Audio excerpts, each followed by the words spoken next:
Hello guys, welcome to Smoking Guns Podcast, episode number 6 today.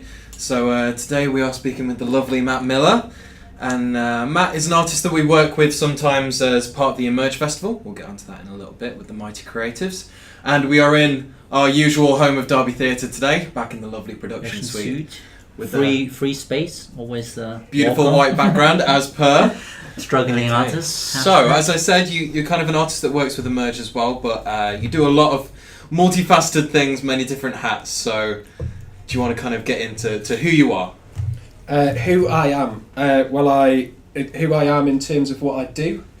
Deeply philosophically. Deeply philosophical. What is the I? Who I Matt am? Miller? What is the it? Well, Miller, I suppose answering that question is my life's work. It's very, very fucking introspective. Isn't that all our work? Maybe that's all any of us are doing. It's just trying to figure out who and why and what the I is. That's why you shouldn't have any theatre friends, because that happens every time you go to the pub. You go and talk about the I. So, how did your artistic journey start then, maybe? Yeah, so we met you more as a theatre practitioner, #poet. Yeah. But you started... Hashtag poet. Theatre maker, #poet. Rather slash poet, but I think hashtag has more of a bounce to I it. enjoyed it. It tripped me up a bit. It was that moment that Farty covered up one of his mistakes. Yeah, really well as well. And what I'm trying to ask you is basically what we're interested with people on this podcast is we like to follow journeys. Yeah. You know, we like to follow people's ways into what they're doing and why they're doing Yeah, it's interesting that, and because my first theatre show I did, which is kind of starting the middle of this journey, which is deliberate in a way, it was an autobiographical show about kind of memories and about a time at uni, and a lot of the stuff me and my director talks about was about that idea of a narrative and desire for narrative and your brain's own desire for narrative as well, and the meaning making machine. Yeah, there was one point because it was from a specific amount of time, a bit of time when I'd gone to uni to study history and dropped out after 3 months, and there was one point where he got us to write on post-it. We were about halfway through the process, so we already developed a fair bit of material, and he got us to write on post-it notes like key thing that I could remember, and it could be like a massive thing or just a little things that stuck in my head, like events.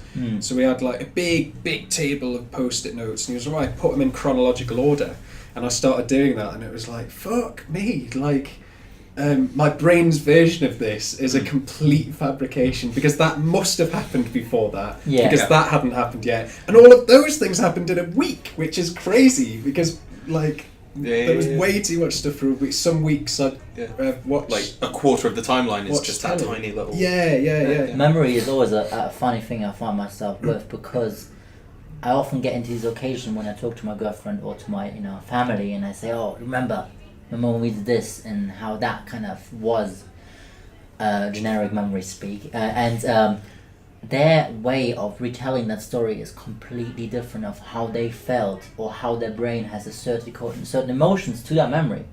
So something that I find quite romantic, my girlfriend didn't find quite romantic, and she had a whole different kind of like feeling towards it, or the other way around, and it kind of like in the end transfers the memory and changes it, and I find that quite interesting sometimes. I've got a mate in Newcastle called Rowan, who's done a project recently called door-to-door poetry. He's set himself up as the world's first door-to-door poet. Okay, it's a brilliant project. Dangerous. Well, yeah, but this is part of the real thing about the project that's really interesting, is that loads of people, because he just goes round, he basically has an introduction poem that he does, knocks on someone's door, says, "I'm a door-to-door poet," does this introductory poem, asks if they want to get involved in an art project, takes a minute and a bit. In fact, he does that first, I think, rather than just launching straight in the poem, because he found that people found that really weird. Just standing like stranger on the doorstep. Verse. But so we started kind of in safe studenty bits, and then went to like the Biker Wall, which is a bit like the St Anne's in Nottingham, but of Newcastle in terms of reputation. And I think it was when he was round there, actually, it was just what you were saying then, because he's got this lovely poem about a couple he talked to, and he did this with the bloke, and then he came back and chatted to his wife, and the guy had been saying, like, can you write us a poem about my first date with my girlfriend? And he was like, yeah, what was your first date? Like, we went to Greg's, and then he brought this poem back, and she was like, no, we're never, and they got in this massive spat about it, and he's got this lovely poem about that ends up with them both killing the poet. For messing with their memory. Messing with their lives. Yeah. And memory. So heading back, how did you kind of get into the arts? Well, I was into performing from quite a young age. I guess some of which probably comes from. Sorry, I just elbowed you there. Never on the podcast again. God damn it. Yeah, I guess some of that comes from my dad, because he was a musician, kind of through his 20s and 30s, and then had kids, and I think felt the real world pressure to get a proper job. Yeah. But he was still kind of gigging and stuff when I was little, and he kind of taught me to project my voice and stuff, and was kind of encouraging us to get into school play. But it kind of also felt like my thing that I discovered in a way that music wasn't at first. I was kind of resistant to getting into music for a while, and then did later on off my own back, because I didn't just want to be doing what my dad had done. But no, from quite a young age in school, got into acting. Had me career peak in year 6, where I played Scrooge in A Christmas Carol and Fagin and Oliver Twist in the same fucking year. Ooh. It was honestly. That is. It was. You mega. still remember that as well? That's funny. Well, like that is the kind of like pinnacle of it. Well, because the thing about it, I've tried writing about this before. I feel like there's like a poem in it, or like a skit or something, but it's not quite come together. But I feel like I witnessed the point at which acting in school stopped being cool, because you know when you're younger and you're good at something, so it's like but in the same way that like if you're good at maths, like you sort of like, oh yeah, you're the best at maths, and then you reach a certain age where it's like being good at something isn't good anymore, right? Yeah. So when I did Scrooge, which was the one in the Christmas, and we were doing it in the church around the way. And there was one rehearsal that I was ill for, so I didn't go at the beginning, and then came about halfway through. And my mate had orchestrated it so that when I came in and I walked down the aisle, everyone stood up and cheered and gave us a standing ovation. And I was like, this is fucking amazing. I'm going to spend my life doing this. And then if we fast forward 6 months, and I'm Fagin with bits of fluff stuck to me face as a beard and this kind of long velvet coat, singing "You Got to Pick a Pocket or Two," and the same mate who orchestrated that standing ovation and a few other mates stood at the back of the hall openly pointing and laughing, which at the time was fine, because I'd not quite hit that level of self-consciousness yet to go like, oh shit, this is the beginning of the world as I know it falling apart. But in hindsight, it was like, that was the moment where our paths kind of introduced to anxiety. I stopped being one of the lads. That's a really funny thing though, when you're talking about school plays. I have a very interesting memory about that as well, because I kind of, when I knew acting was my thing, knowing my personality, I overdid it. And I took charge of it. I wanted it to be, drama society was my society. I was the head. I was the main role. I delegated roles. I took over. I made sure the teachers knew that. I kind of like took over. And when I noticed that my popularity was sinking because of it, I had this grand plan of, what if I take all the cool kids and put them in a play with me? Yeah. Then all the cool kids are doing it, so it is cool, and I'm cool. Did it work? It did work. Ah, that's brilliant. It was a really hard progress though, because I had to trick all of them of first joining me to do it. It was crazy. I got Danny Zuko. My best mate played Kaneki. Yeah. And then we had all the other cool boys play parts of the T-Birds. That's and brilliant. then we had the pretty girls do that kind of play. It was very generic casting in that kind of sense. The popular kids only. It was a 6th form play, and we tricked them by saying they're going to be backup dancers Right. and not have any lines. And then they agreed on doing it, and that was kind of like the seal. Yeah. And then when they agreed doing it, we gave them all the roles, which had loads of lines. Yeah. And it was a painful progress because I got bullied throughout trying to direct them to perform this, because they were basically like, we don't want to do this, we don't want to spend our time doing this is not cool. But they still came. They still came to every single rehearsal. It came to opening night, 2 days before opening night. Half of them didn't know their lines, learned their lines in one night, and then we had one performance of it. And I remember 20 minutes before the curtains went up, we were this kind of like unit of a group that I never really fit in with. And it was a really funny experience that theatre kind of like combined us all to be part of this unit. That's great. And then we performed it, and then we all went back to our secular groups in school, but we had that experience together. And I found that to be really funny, that a school play could kind of create that atmosphere. I mean, that story sounds like it could be a musical in itself. The cool kids I'd at watch Farsi. that. Yeah. Like you're this like little. You'd have a top hat and you'd be like rounding everyone up in the common room, like, "Come on, guys, we can do this." You stood on a table at about 3/4 of the way through a film, going, "Oh, I don't know." And then I just had this image of the final song is me clearing up the stage, going back to being that character. Yeah. Yeah, there's definitely like we need to patent this, definitely. Yeah. There's an epilogue where you're just like brushing the stage. So I guess everything worked out okay for Faddy. Yeah, and then you do this job, because it sounds like that's really good practice for the Emerge job as well, getting people involved in something that that they necessarily don't feel initially that they're interested part of. Yeah. No, but what I'm really interested in is, so you do your poetry, and the poetry is to do with words in itself, of expressing something in a format of words. And I struggled a lot with the writing poetry that rhymes, and I learned that it's not a necessity, rhyming. No. But it helps, definitely helps in certain ways of conveying emotions. But how did that link back to theatre? Because a lot of your shows involve poetry, and a lot of shows I see nowadays are poets coming on doing a theatre production with poetry, and that kind of like is a new swear in the industry. And I've seen brilliant shows. I've seen an Immigrant, I think it's called. Just blanked his name. Inua Ellams. Yeah, I love him. I love his work. I was in tears halfway through the show, just listening to his story and the way he did it. And his one of his black T-shirt collection, which I think was maybe his first or second show, was one of the first things I saw. I was like, I could have a go at this one person show. Yeah, and I feel like that is a new space. And kind of like, how did you find yourself to move your poetry? Well, I mean, as with a lot of things, kind of a combination of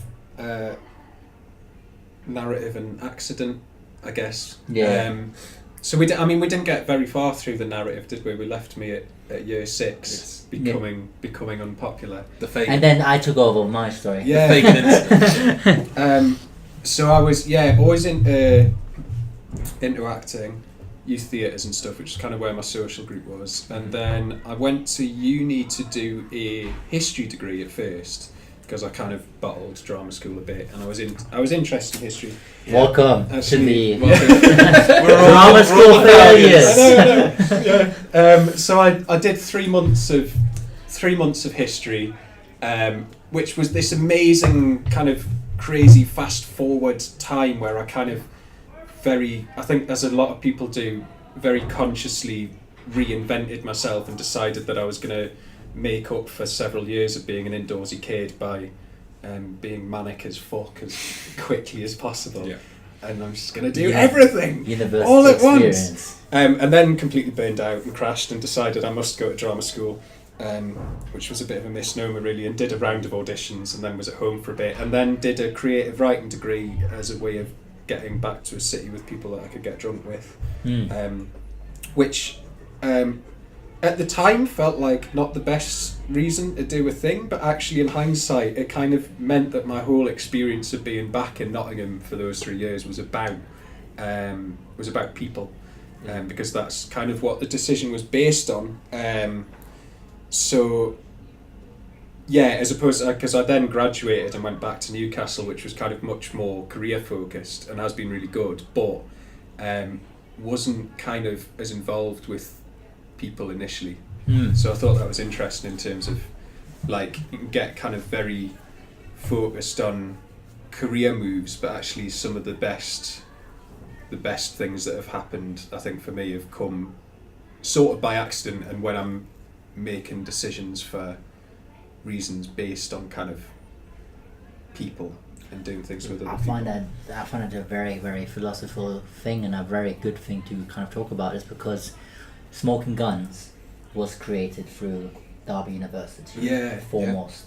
It was our choice all to go to this university, and I learned a lot about my craft and I learned a lot about myself, but what I learned the most was that you need to connect with the right people to create the right kind of art. Yeah, I mean, we started as the group that would go down the pub after going to the studio. Yeah, what you want. Didn't we, really? We started as friends, we started as people who would love the same kind of art. Yeah. We go to the same shows, and then go to the pub afterwards, start analysing it, and things like that. Then started living together. Yeah. Started living together again, and then kind of stuck in the twilight zone and then formed that kind of group. And I feel like that was the best decision to make. I feel another musical coming. Well, I can't sing. The Ballad of the Smoking Guns. That sounds quite. It sounds like the that new Coen Brothers film that's on. What's that? The Ballad of Buster. Buster Scruggs. Yeah. I've heard that's quite good. Actually. Yeah, I've watched the first bit of it. It's good. So the opening scene is obviously us three on horses going backwards. That's how Buster Scruggs starts. Apparently, I think he's just on a horse with a guitar and he's walking backwards on this horse. Wow. Moving slightly forward to back into. Watch it. It's good. Back into the swerve. So I went to Nottingham, and that's where I started getting into performance poetry, because I joined a collective called the Mouthy Poets, which was running in Nottingham from 2010 to about 2016, and then kind of stopped being a thing, which was a shame. But it was an amazing group. Created a lot of really, really good people and communities in Nottingham and the Midlands. And Deborah Stevenson, who ran that, was one of my lecturers on the creative writing course as well. So she did a performance poetry module. So I'd got quite into the idea of this. I'd never heard of it before, but but I'd always liked writing as well, and always been a bit of a closeted writer, and it kind of felt like a totally new style of performance. I remember the first task we had with Debs on the course was to write a poem and then perform it to the class, and I was kind of thinking like, got this in the bag, I'm an actor, aren't I? And then wrote a thing which I thought was alright, like in hindsight, like I'm still fairly happy with it for a kind of first stab, and performed it, and pretty much the first thing Deb said was like, "You're an actor, aren't you?" And I was like, yeah, stop doing that immediately. Because it's just a different style of performance. And really, I think in hindsight, what I was doing when I was younger was just bad acting. It was just bad performing. But that very kind of in your head, being a character, creating a world, rather than just kind of being with an audience. Being present. Yeah, being present in a room. Less is more. Yeah. And I feel like that is a lot of things that as a young actor you learn into when you mature more. It's less. It's definitely more. Yeah, definitely, and it's kind of, not getting too cerebral with it, I guess. Yeah. And just being a bit, because I used to, like, growing up, I was always dead into performing. Hate anything like charades or like a group presentation in school where you had to just stand up and present a thing. Fucking hated it, man. Like anything like that just made it so and still a little bit, but I'm loads better with that now, and that's partly from doing performance poetry. So I think it's kind of made me performance better on the whole. So started getting into that. Had my first gig at a night called Black Drop at the New Art Exchange in October 2011. And then just got really, really into it. And then it was kind of a balancing thing. So all the time through uni, I was doing a lot with the student theatre as well. So it kind of felt like I was balancing poetry and theatre. And then, learned a lot through Mouthy Poets. And then in my final year, I'm getting more Geordie as I'm getting closer. Yeah, The I'm liking it. story. In my final year, I applied for the BBC Radio 3 have a programme called Verb New Voices, which I don't know where they're up to with it at the minute. I don't know if they've run it every 2 years. I think that's kind of what was happening at the time. And Debs had been one of the Verb New Voices a couple of years previously. So kind of give us a bit of help with my application, and it was one of them where I applied thinking like, I mean, I'm probably not gonna get it, so I might as well stick something in, and don't get worked on it, worked hard on it, but manage the expectations. But a little bit last minute, as these things often are with me. I think you had to send in a video of a poem which I filmed in the park about 20 minutes before the deadline. But maybe they got your most purest performance. But that's it. It's like we were talking about before. I thrive off last minute panic. a little bit. Most artists do, because we are creatures that are quite lazy when it comes to certain bureaucratic things, writing applications and doing stuff like that. Yeah, we'd much rather go out and create rather than write a form. And then when it gets to the last minute, it's like that fire. Yeah. Either I do it straight away, or it's going to be completely last minute when I'm going to get done. So, because at least you know that now. Aaron sent one my way, which if you're into, you might want to have a look at it as well. I'll send it you as Nottingham Trent are doing a writer in residence. Okay. So I saw the application for that and I was knackered, and I was like, you must do a draft for this now, or it's not going to get. So I've got some very initial notes, but a lot of the time, I'll either do it immediately and it'll be done in an hour, or it'll take right up to the deadline. It's one of the two. So applied for that, and then it was kind of ticking around the back of my head, because I applied in I think the deadline was sort of the December, and you found out in the March, which back then felt like a really long time. And it was kind of ticking around my head, and then I got it. They rang us up in the end, because the email saying I'd got it had gone to my junk, so I didn't find out for about 2 weeks. And then that was just amazing. That kind of most of what I've done since came from that. Was that project that Verb Voices? So initially it was a commission to write and record live I think they said an 8-minute radio poem, which then got kind of tailed back to about 5 minutes, because 8 minutes is a fucking long poem, right? Yeah, on radio as well. You don't realise how quick things have to go on radio. Yeah, that's it. Yeah, no dead air. Yeah, I'm learning that right now, because we go on radio with BBC Derby. We do this Young Voices kind of thing a couple of times, and it's how quick I have to respond to a question from the presenter. And how much space you're not allowed to leave, because listening to because you don't have a camera. Yeah, and it feels awkward for the listener when there's that gap, because they don't see the. Yeah. Well, it's like when you're on the phone, you're on the phone to someone.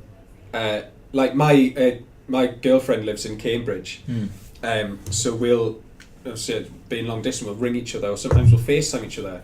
And when you FaceTime, sometimes we just sit not saying anything for a bit, just sort of looking at each other or making a funny face. Or you can't do that without a video. Do you know what I mean? You can't do that on the phone. It's like this. Matt, you still there? Yeah, I'm just making a funny face. Feel my presence. That is how a lot of. That's why a lot of things get confused over the phone as well. Yeah. Because of that non-visual aspect of it. Yeah. But coming back to writing your poem for.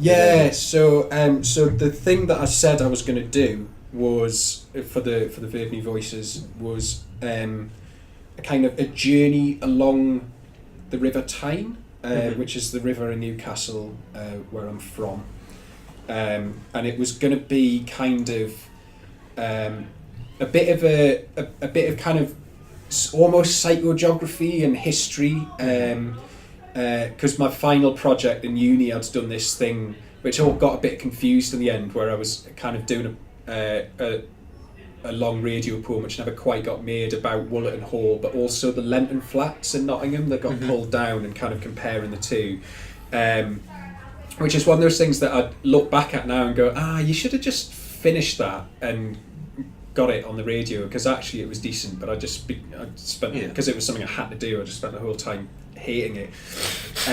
So it kind of felt like I was like, all right, I'll give that another crack. Do you know what I mean? And I'll kind of like learn a from the redemption kind of mistakes thing. and so it was a bit of that, but then also kind of personal journey. So it was a lot about kind of that same thing I was talking about when I first wanted to do history, of kind of trying to reconnect with a youth that I hadn't had, and kind of finding the glue between those actual selves and imagined selves and reinvented selves and all of that,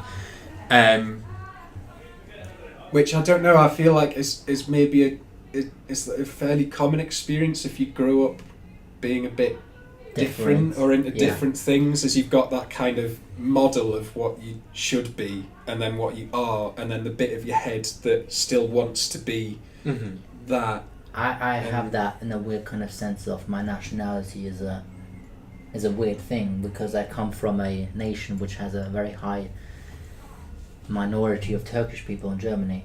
And created its own identity of German Turkish. But I don't fit into German Turkish, because German Turkish has its kind of like thuggish behaviors, broken German, that kind of like not inclusiveness. A lot of stereotypes. It's very stereotypical. And from a very young age, I felt nationless and quiet. My identity was not very rooted in anything. I didn't have a football. Sounds funny. I didn't have a football club I could put my name to. I didn't have a flag I could put my name to. In Turkey, I was German. In Germany, I was Turkish. And it really, really broke something inside of me that I kind of like, since I've been doing what I've been doing, it's been really much trying to find the glue of saying like, this is where you belong, this is it's a sense of identity. It's really interesting. It's and really and having, for instance, I have a football club I love now, and I put my name to, and it's a nice feeling for me to have that kind of identity rooted into something external. Which club? It's American football, it's the Atlanta Falcons, which I love, and I love to watch, and weirdly came across to. But now it's like centered in them. And I got merged about it. And it's kind of weird that I center my kind of identities in these weird things. But I need that. And like listening to you, I feel like that resonates in you as well. It's like a tribalism.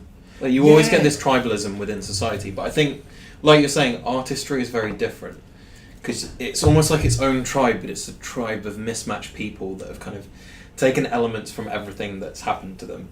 Throughout their lives, you know, everyone's got a little bit of musical theatre from here, or a little bit of local from there, a little Amdram from there, a little bit of poetry, a little bit of pantomime, all of this, you know. And of course, everyone knows exactly what they're doing.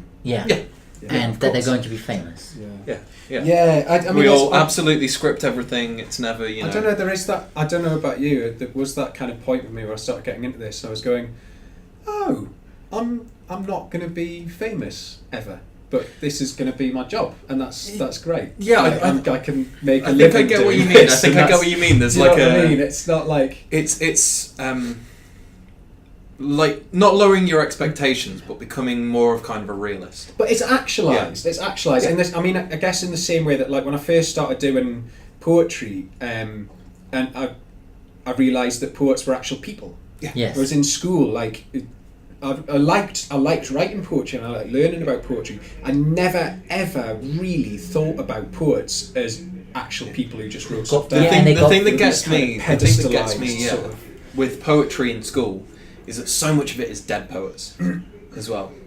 So much of it is even old stuff, even the ones that are alive, like Simon Armitage, who I've now met and been on a writing course with, learning about him in school, never really kind of occurred to us that he was an actual human. Yeah. Do you know what I mean? With any of them. Yeah. They get his deadline to the last minute. Detached. Yeah. Like, Yeah. And then you are allowed to be human as Yeah. well Yeah, as that's an true. artist, and Yeah. you're not perfect. But we're meeting our halfway point about right now, cool. so we I'm might gonna finish my. We might get the first question. Yeah, we might.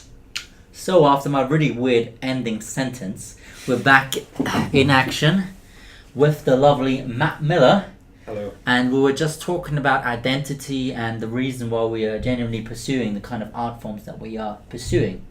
And with the second half, we want to like finish the first question Yeah. and I thought- also yeah, kind yeah, of go over one of the projects that we're working on right now, which is the Emerge project, Yeah. which will come on straight after we're Yeah. finished.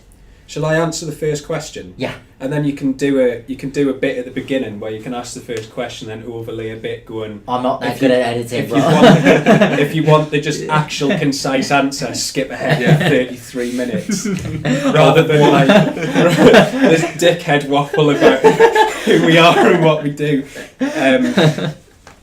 Yeah, so I'm a theatre maker and a poet. Was into acting when I was younger. Went to uni to do a creative writing degree. Got into performance poetry. 2014, in my third year, got accepted on the BBC's Verb New Voices programme. Wrote a radio poem for that about growing up along the River Tyne.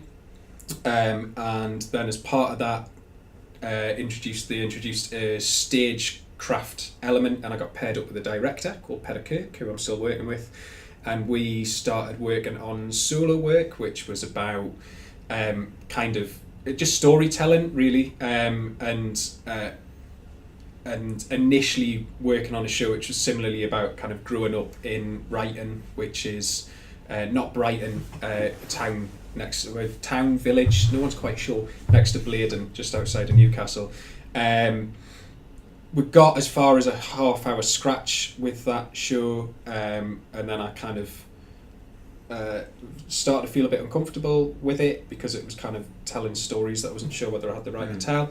So then started making a show about when I went to uni for the first time before I dropped out, which ended up being a show called Sticking, which was kind of about being lost in a new place and a lot about bisexuality, which I am. I am bisexuality. Or midsexual, maybe as a term is better because it doesn't imply a binary, but Yeah. not Yeah. into that. I heard a beautiful term in a book that I'm reading the other day, and it caught me, which was sexually amphibious. Oh, that's great. I think I loved that That's term. great. Have That's- sex in the water all on so nearly finished the first question. So yeah, we did that show. That went really well. That was lovely. I'm now working with Pedro again on my second show with him called Fitting. So we did a Sticking Fitting. We're going to get a little trilogy going on there. That's going to be on next week in Stockton, and that one's kind of about cross-dressing and non-binary gender positions. So again, kind of, I think a lot of my work, certainly the stuff I've been doing with Pedro, is about a middle ground. So similar to what you were saying with identity, of having that kind of, because it's interesting that people need a football club and a flag and a camp and this is where I am and this is where I stand, and I get knackered by all of that and really like the idea of being able to be in a middle ground and that not being kind of all of those negative stereotypes you often get, particularly about bisexuality being undecided or on the fence. That it's that middle area of a spectrum is in itself valid, but difficult in that, because kind of part of that for me is not having a flag, but then as you say, it's so lovely and cozy and comforting to have a flag. So that's kind of the tension that my shows with Pedro have been playing off. And then I've started doing a bit of directing work as well. So just directed a show which was on week before last in Newcastle by a guy called Neil Pike. 5 years? 5 years, yeah. So he's a poet who I met through the Mouthy Poets, and that's his first theatre show. and that was a show about his time at a special educational needs school. I read the growing up. blurb, but I haven't had a chance to go see it. It sounds really, really interesting. It was a really, really cool show. Neil's writing's just brilliant. I mean, it's really concise. Like, that's his style. So it was kind of taking this quite concise writing and scene building those into a narrative, which was kind of a first for me. I'd never done something on that scale. I've done a little bits of dramaturgy and directing work before, but never kind of building a whole show with someone like that. Mm-hmm. So that was really cool. We're just starting to sort out a tour for next autumn with that. So that feels like it's got loads of momentum, which is really, really exciting. That's a nice feeling, isn't it, to be part of that Really kind of good, momentum. really good. And it carries on into your other projects, doesn't it? That momentum of doing something that you're enjoying. Yeah, well, we've got a really good producer as well, called Rosa Postlethwaite, who's based up in Newcastle. You need to hook us up when you were looking for producers as well. I think I was chatting with her the other day because someone else was saying that to us. I think she's getting quite a lot of work at the minute. She's quite in demand because she's just gone free. You don't get many freelance producers. No, right? you don't. Yeah, hard to get. Like, it's a bit of a niche. But So what I loved you talking about is that you got paired up with a director at school. Was it at school? When you got paired up with one of your directors? no, that was through the. See, this is the problem with answering the first question. Yeah. Rushed, isn't it? We've tried it two different ways. I don't think either has quite worked. In that middle There's ground. a middle. Yeah. We need the middle ground. This is the problem with binaries. No, I got paired up with Pedder through the Vive New Voices project. So they kind of I thought I was just writing a poem, which was terrifying, and because they give us 8 months. Yeah. Which in hindsight is just, that's how programming schedules work. But at the time, straight out of uni, it was like, the fucking BBC have given me 8 months to write a poem. Yeah. Like, I better kind of use that. I got like 3 months in and I hadn't written anything, and I was like, oh my god, I'm fucking up my whole But life. learning these little things is so important, and I Yeah. feel like there's such a gap with the actual business side of things and the art side of things, and how we need to include the artist sometimes in the business mindset of things, like a tour schedule. Why do we need to schedule tours years ahead? Why are we doing this? Why, there's so many whys that I didn't understand coming out of university. Yeah. By learning the business behind of a theatre, I kind of understand now. And my first question initially was like, what I don't enjoy about arts institutions that teach sometimes is that they are quite secluded for their art form.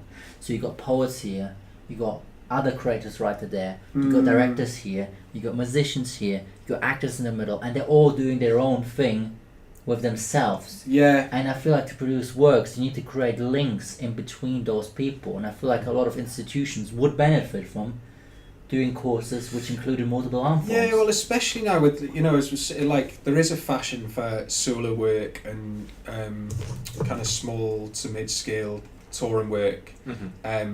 I guess partly because it's less overheads, right? Yeah. Like, it's difficult getting funding. If there's one of you, it's cheaper, right? Yeah.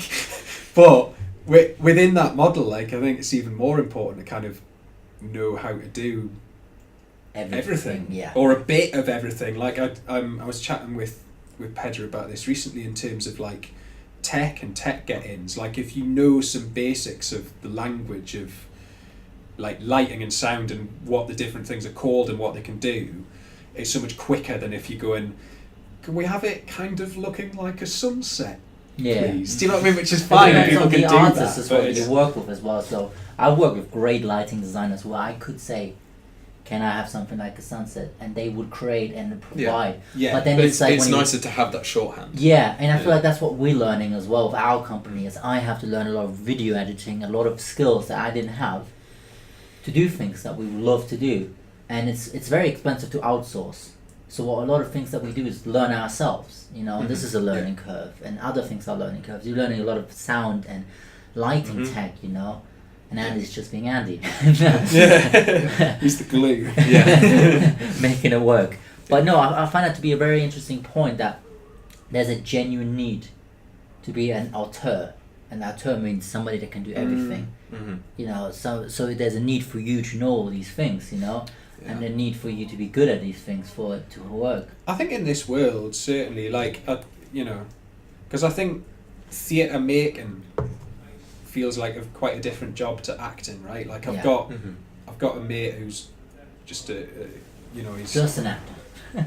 yeah. Sorry, I said the word just, and then I immediately kind of swallowed that because that's not fair at all. But that's all he wants to do. Yeah. There's And he nothing can wrong with it. write. He's a good writer, but he just wants to act, and he's got a good gig at the minute, but he's a jobbing actor in London and trying to make it as an actor, and that's I almost envy that because that's like he knows his thing, and that's what.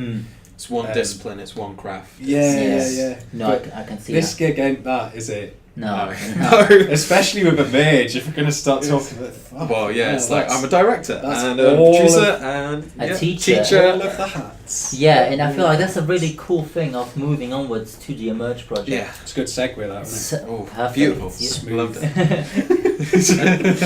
But yeah, like we applied to the Emerge project quite weirdly. I remember Andy walking past my room at like 2:00 in the morning, and usually what we do is we announce projects in the house. So we get a new project, somebody has it on their phone, they shout out all the requirements, the amount of money, and the amount of time it will take, Yeah. and then then we shout back an answer or a question. Yeah. in This our sounds house. like Wallace and Gromit's house. it's almost, yeah. So There was a that's small fist fight. Speakers on the walls, like. There's Andy coming in at night being like, Emerge project, you gotta be doing Well, I mean, this. We'd been part of a merge Andy enterprise. Departing. Yeah. Come in. New project coming in. You've got Harry on the switchboard. I'm connecting you now. Bald eagle to raven. Bald eagle to raven. The contract is coming in. Does it come out of a little chute like, boom? Little rolled up.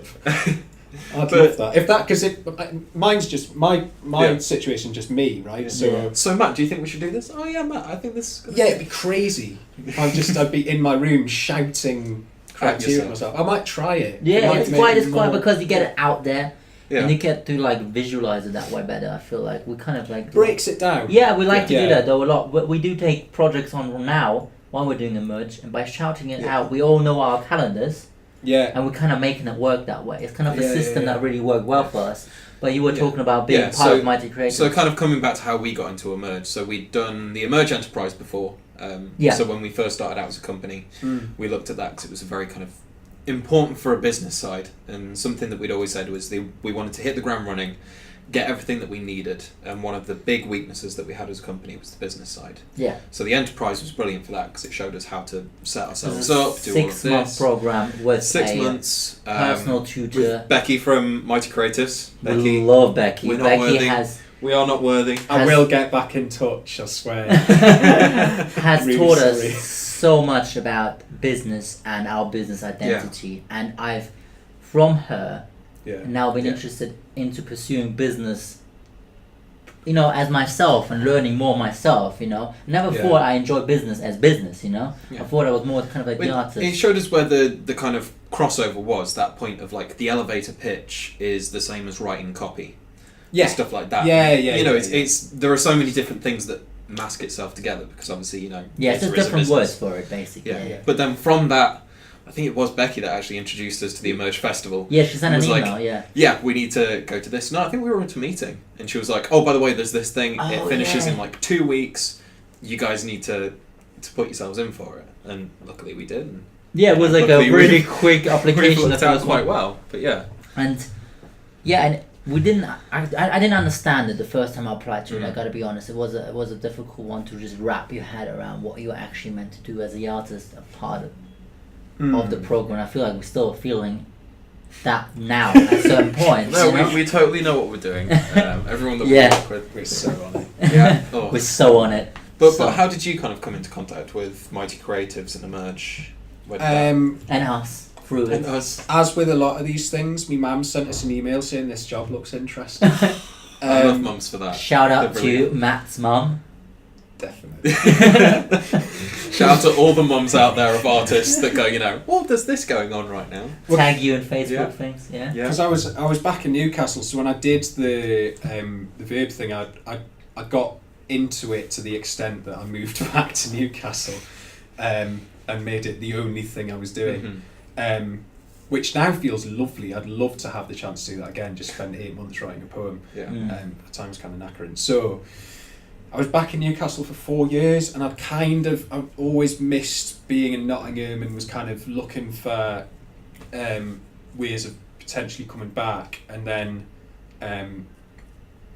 so the Emerge job kind of saw that and felt like, I don't know, it was really exciting because it felt like something that I'd done bits of before. Like I've done kind of regular practice workshops. I worked at Arnold Hill Academy for a bit doing regular writing workshops. I've done sort of directing stuff. I've done, like, through 5 years particularly, had kind of got a bit more of nous in kind of project management and stuff, but also like the whole scope of the project being about almost a training opportunity for people at our level, sort of younger emerging artists, and like having that opportunity to kind of have support networks and learn on the job, and it, and it was paid work for 9 months, and it was in the Midlands, and it was kind of like, right, great, so if I get this, it's a way of moving back to the Midlands without having to just kind of work 3-bar jobs, and I can leave my day job in Newcastle, which I was kind of a bit bored of, and go fully freelance. And what a beautiful feeling that is. It's great. It's really, I mean, it's like I'm still getting my head around it, and it's sort of, it's knackering, and it's a whole different set of things to deal with that. But I really don't miss having a day job at the minute. It's really lovely to just be like, I'm the busiest I've ever been, but it's all on your own terms. It's not even so much my own terms. Like, it's, I've it's kind of crossing with other people's schedules and stuff as well, obviously, but it's all stuff that I kind of want to be doing. Yeah, you've got the drive to do it rather than just... Yeah, so again, I mean, as I was saying with the verb thing, I kind of applied thinking, we'll see what happens, and then because it was like a 3-tier. Yeah, it was a long process. Yeah. But before we go into that, do we need to explain what I just realised that we need our glorious leader right here going, so what does this mean? Yeah, we do tend to do this. Emerge it's in its 3rd year now. Yes. And it's a project run by the Mighty Creatives. It's an Arts Council British organisation based in Leicester, and they create a space for young people to have an artistic voice, which through Emerge they're doing by setting up festivals across the Midlands based on Shakespeare, which are young person led. So people in our position, the young artists, come into labs, which are schools or community groups, work with young people to set up a festival. So it's kind of, I mean, I went into it thinking it's a workshop facilitation job, which to some extent it is, but it's kind of much more, it's event management. It is highly event management, which I'm kind of still getting my head around, because that's the bit that at this level I don't have experience of yet. But so there's a lot of support from the professionals at Mighty Creative too, and I feel like what this project has proven us and has given us is given us a chance. And we talk about it a lot in the podcast. It's giving young people in the arts a chance to actually enter a professional space. Yeah. Because it still feels like a closed off huddle that you're not allowed to enter. Definitely in certain theatre spaces, and with people, this is a very well paid. Yeah. Well, like, when else do you get paid that well to kind of do something to like train this? On the job? Yeah. Like, it's brilliant. It's really good, and it's that double layer thing of like it's an opportunity for the young people that we're working with, but then that's also for us as well. Like, it just feels like a really good stepping stone, because I'd seen a few, like before Emerge, I'd seen a few kind of call outs that were kind of along the lines of, we'll give you 30 grand and you make a thing with people in this area, go. And I was like, I don't, that feels like too much to bite off. But it's kind of, this feels like a way of learning how to do, like, coming off the back of this, I feel like those kind of application forms I would be able to do, because I'll come out of this knowing how. It's giving you access to that kind of stuff, isn't it? You know, it's a learning curve, and I really, really enjoy it for that, and I feel like there should be more opportunities like that existing. And it is just giving young artists and young company a chance. On top of that is paying them enough so they can actually focus on it. Yeah, I mean, it's enough. I mean, with my other project, it's enough for me to be freelance. Yeah, and on top of that, you're connected to a wider community and a network. Yeah, and this podcast, has been made possible through Emerge, because we met at the residential, we met at the various application stages, and formed friendships with the individual artists, and friendships that will, hopefully, and I know they will, inspire art and inspire connections in different art forms, and I feel like that is such an important thing, is creating a platform for people to just meet each other and kind of like touch base, see, okay, you're here, how did you get here, you're here, how can I help you get there, and kind of like create that network to help people, and in a space which is very competitive and sometimes very closed off.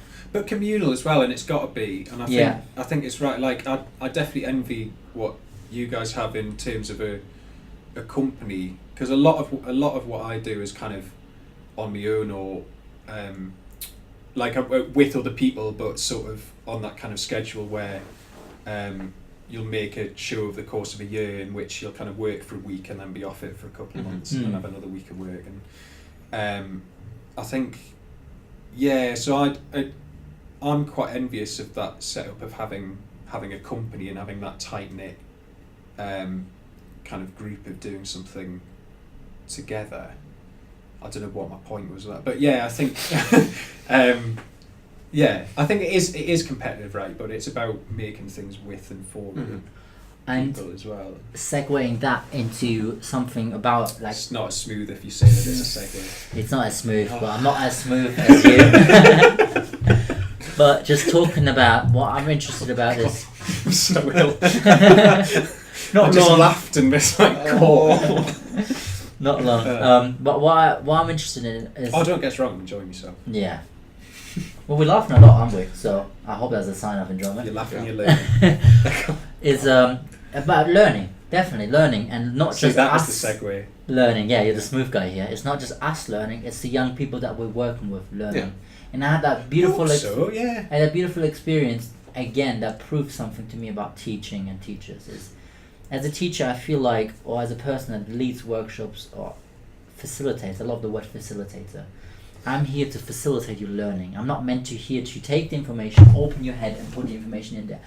What I want to do is that you do that with me giving you a slight push. To do that yourself. And I feel like a lot of teaching that I've done is quite, or learned from, is quite natural. And it's being quite, it's quite organic. And the way I learned this was sitting in front of a program, getting a couple of YouTube clips up, and then just trying it till I learned it. Yeah. And we did this with a poetry exercise I did a couple of days ago with one of the girls who said, I don't like poetry, I don't understand it, my teachers make it really hard. And I said to her, I'm going to give you a structure. I want you to start every sentence with I, and I want you to, one sentence is going to be happy, one sentence is going to be sad. I left her alone for 5 minutes. She comes back with 15 lines worth of poetry, and she just reads it out to me, and I'm like, that's amazing, that's poetry. And you just see her eyes kind of like clear up, and she like reads it back to herself. And I caught her at points just sitting by herself reading that piece of poetry that she wrote over and over again. And I just had that moment of, that is what teaching is. It's giving a structure where they can facilitate themselves to learn something. It's a lovely feeling, that moment, isn't it? So it's because you write poetry. Yeah, I do write poetry. I still need to see something. Yeah, I started about 3 years ago. I created an alias, Cactus, and I write in that kind of alias of alienating myself from my poetry to kind of like take a better perspective of me. So I try to not necessarily say, oh, I'm farty and I'm feeling this. I'm saying I'm Cactus and I'm feeling this. So when I perform it, I don't quite feel the pressure of having to convey myself truthful. That's interesting. And it makes the writing a lot easier for me, because I feel like I'm annoying people with my problems. But people are not people are not annoyed about Cactus' problem. Yeah. Because Cactus doesn't care what they think about their problem. Yeah, it's a bit like that. It's a bit My like name that. is Cactus, and in practice I'm a prick. Yeah. One of the original lines. Yeah, it's one of the first lines of my poem, yeah. In practice I'm a prick. And it's very for me to just open up. And I write a lot of poetry, and the way the workshop started was about lyrics and them teaching themselves to write their own songs. I don't know how to do that, but I know how to write a poem. So I gave them that, platform, and they then went on to writing lyrics from their own poems. Nice. So it kind of had that, and that's the kind of process. Have you had experiences with that in the Emerge yet? With well, we did that. The exercise that I did at the residential, I am happy list poem. Yeah, which, I love that one. We did stealing that one. As did that at Beach, and that. Well, the year 9s loved that, and then the year 11s got into it, but were a bit more. I mean, they're year 11s, right? So they were a bit kind of like everything is terrible. What's this? Like, but no, there's one lad in the year 9 class who's banging into poetry. He got really into it. Like, I came in for the first session. He was like, "You a poet? Do a poem then." And I was like, "All right then." This session's in the bag. You're already engaged. So that went really well. That was good. Yeah, but it's a lovely moment because I remember that moment when I was doing the creative writing degree, and I think it was through Deb's teaching us on the course of, like, because I'd spent ages knowing that I enjoyed writing but not really finding a way into it, and then it was just this moment of like, oh, you can just kind of, at point of entry, you can just do anything. Yeah. You can, like, and you kind of have that moment of letting go. That's lovely. That's a really nice thing to give someone else. Definitely. And I feel like that it kind of takes the pressure off you yourself by teaching, because they teach themselves. And I come back to that point again. Like, I gave them the structure. The rest of the 15 minutes, I didn't say anything, because they were just coming to me saying, "Oh, can we mirror the poems, or can we put certain inflections?" And I was like, "Hell yeah, just do it!" Like, you're coming back with these great ideas, just do it then. And they just needed that slight encouragement every 2 minutes of me going, "That's okay, yeah, just continue doing that." And at the end, we had 3 very, very nice poems that they wanted to then perform at the festival. And it was one of those moments where I really realized how nurturing that program has been for me as well as for the kids. Yeah. Oh, that's fab. That's really lovely. How are we doing on time? We are coming to the end now of this lovely session about everything, really. Talked about most things. I talked a lot, like always. And I talk to fuck of a lot. Yeah. But that's what you're meant job, to do. Right? That's what I'm here for. So we're bringing it to an end. So you're going to perform a poem for us, right? I can if I'm joking. No, you don't. But you do have some stuff coming up, so if you did want to... Oh, shall I give a quick plug? Do the plug thing. Yeah. This is your platform, go. So, next Wednesday, if you know anyone in the Teesside area who'd like to see a theatre show about cross-dressing and gender and where we fit. When is next Wednesday, the date? It's the 5th of December. And it's... Because I don't know if I'm going to be able to post this one till the week. Well, last week I did an amazing show. There was magic tricks in it, there was poetry in it, there was loads of costume changes. You missed out. It was the greatest show. My next thing after that, I actually, after the show that was now last week, I don't have much coming. I've kept the calendar as kind of clear as I can up till April, because this autumn's kind of, as I was saying, has been really busy, and yeah, I'm kind of trying to keep January through till April clear for Emerge, so I can really focus on that. Off the back of that, Neil, who I mentioned earlier, I made 5 years with.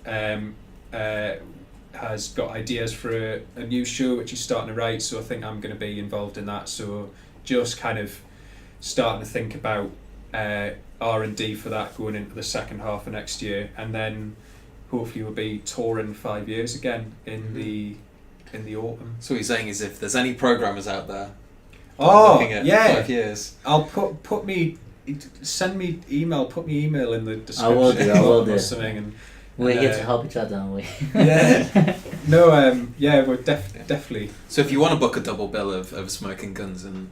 Oh, yeah. Let's do that. That would go quite well together. Because you guys do kind of big energy, crazy shit. Yeah, crazy. And then I'll just kind of talk about myself.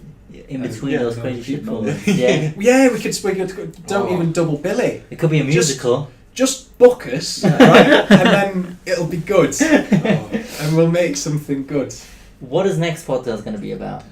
Next podcast. Yeah. Oh, I believe it's about the most venomous spiders and where you can find them around the country. So, tune in for spiders. No, not spiders. Why couldn't I think Sniper? of that one? Spiders or That snakes? sounds much more interesting. Both. Spiders and Spider snakes. snakes. Spider snakes. Spider snakes and where to find Next them. week, and see you then. Bye bye.